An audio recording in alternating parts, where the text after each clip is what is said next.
Весной хочется творить прекрасные и добрые дела. Именно поэтому руководство детского спортивного игрового центра «Мадагаскар» решило провести праздничное мероприятие для горожан. Помимо концерта и анимационной программы «Бал русалок» состоялся благотворительный розыгрыш призов в пользу детей, нуждающихся в лечении. Сам праздник прошел под девизом «С любовью к нашим покупателям и детям». Мы решили вот так вот объединиться с предпринимателями торгового комплекса «Аструм».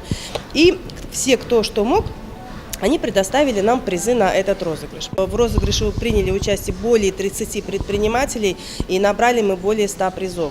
И все мы их разыграли. Условия розыгрыша были совершенно простыми. Люди подходили, кидали в наши ящики, там их стоят 3-4, в любой из понравившихся, ближе по душе, кому кто был, от 30 рублей кидали в барабан. В ящик мы им давали купон. Одну часть купона мы отдавали людям, участникам, вторую часть бросали в барабан, и потом вот все это как бы разыгрывали. Уникальное в своем роде мероприятие представители спортивно-игрового центра «Мадагаскар» намерены сделать регулярным, тем более, что такое событие нашло горячий отклик и у предпринимателей, и у горожан. Евдокия Титаренко, Радмир Исенгулов, Олег Кадыров, Любовь Карпова, телекомпания СТВ.